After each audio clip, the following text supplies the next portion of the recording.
I just uh, watched a couple of videos that have my attention. One last one I just watched is this guy that is talking about pre-crime, and that it's not really a crime. Just because you think about killing somebody doesn't make you a criminal. That you're guilty of nothing just for thinking of a thought. And the video goes on. It's more like a video response to somebody else who took the time to say, well, what you did say actually hurt somebody's feelings. They feel really threatened, and maybe you should go a little private with what you're um, saying. And um, it continues on to calling this guy, you're a wuss. Why would you be so scared over just somebody having a thought? That if you express your other thought that you don't like him having his own thoughts, then he's going to have more thoughts of pre crime thoughts. So it's like, why would you perpetuate his clear he's going to go down a path of pre-crime thoughts the more we put focus and attention on his pre-crime thoughts. And I mean, even me talking about, okay, is thinking about killing somebody a crime? That's going to get everybody thinking about killing people just because I brought up the focus. So, in a way, it's kind of an interesting thing to talk about in so many different levels. First of all, this guy's calling this other guy a wuss if his feelings got hurt because of some words some people say. Well, what's happening in this evolution of man is we are getting a lot more sensitive. And this has been something from my observation is everybody that's bad and doing negative things, everybody that does have like a pre-crime thought, and they also have behaviors that aren't too nice in normal life towards other people, um, they've always told everybody else, toughen up. You know, they are the bullies in the schoolyards that are just telling people to toughen up. These are abusive fathers like mine who would always say, toughen up. This is something that, oh, my abusive ex-husband used to say, oh, toughen up all the time. Um, Anytime somebody wanted me to accept a bad behavior, they always wanted me to toughen up. So I find it interesting that while somebody that's having thoughts on killing somebody, that's just a pre-crime, that there's no real crime involved, there's some behavior problem with the guy that's too sensitive. But will we take a second and recognize that, well, why are you so evil and so tough? You know, that same reflection could be made in the opposite direction, but do we ever go into that area? Why is it you're not sensitive enough to know the importance of somebody else's feelings? Because just as his feelings are hurt and painful and weak and um, non-productive, somebody that's violent and anger, and they're also non-productive. So both sides of that argument are totally non-productive in our human experience if we ever want to create this perfect life experience.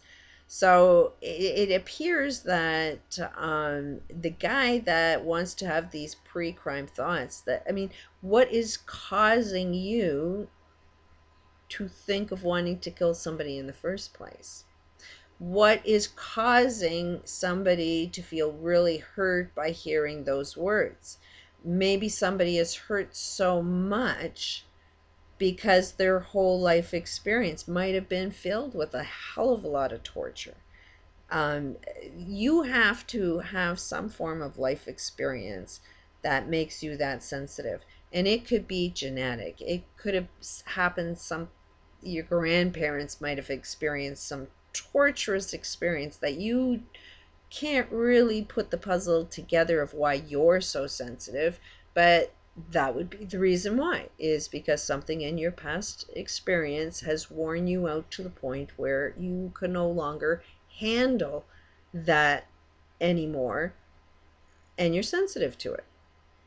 So I question, why are so many people so tough? Why do you need to be so tough?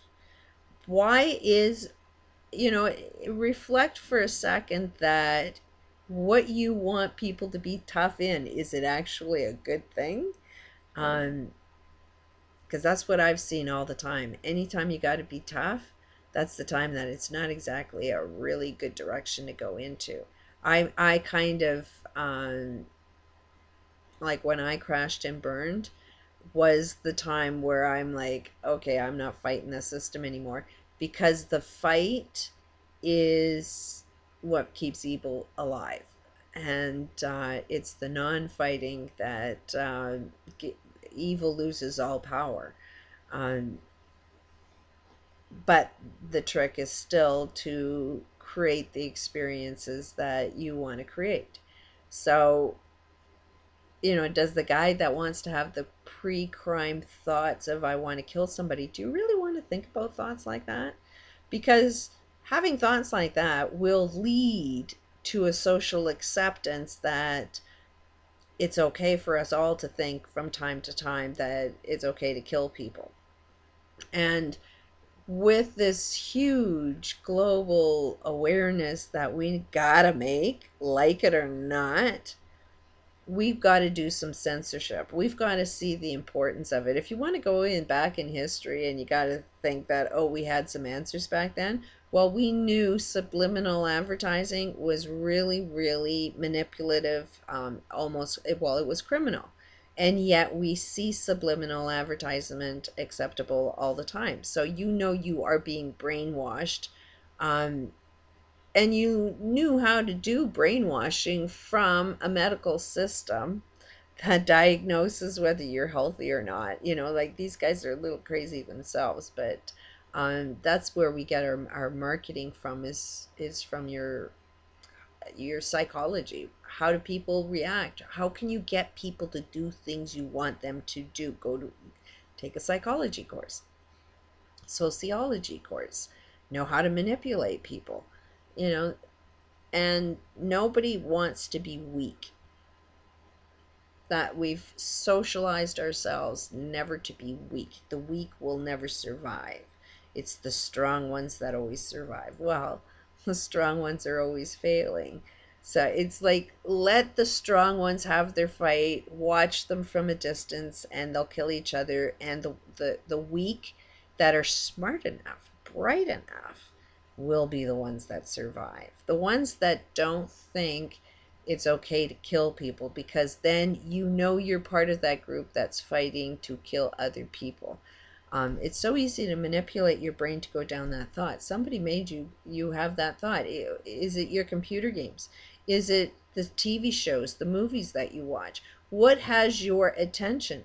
Because as long as you're watching and you have a thought in your brain that says it's okay to kill people and it's acceptable in our society, then any corporation could come and say, hey, you know what? I want to make $1 billion off the oil in that country, but I need somebody to go and kill everybody over there so I can go and steal all their oil. But I need somebody to go and do all the killing for me. You're the perfect target. You think of killing, somebody for is acceptable, and we'll give you a paycheck. We'll give you, with $5 an hour, go kill people. Oops, you got injured, you got sick, we don't care about you anymore. But you're perfect to believe in that because you think it's acceptable to kill some people. So I question, is it the right thing to be so tough, or is being weaker the strongest way to survive? Let the strong ones kill themselves off. Just question what it is that you believe to be true, what thoughts you have. Some shows are not a good idea to watch because they're very, very suggestive, and they can lock your brain into a thought, into a path, into a life pattern that you don't really want to go down. It's not going to serve you well. It's not going to create the end result you want to create, um, because it takes a lot of work to be that tough, to get, to fight bullets all the time is the world that you're creating, basically. Who wants to live in a world that you have to fight bullets? I don't want to be that tough. I want to enjoy life, and I'm not too sensitive to enjoy life. Peace out.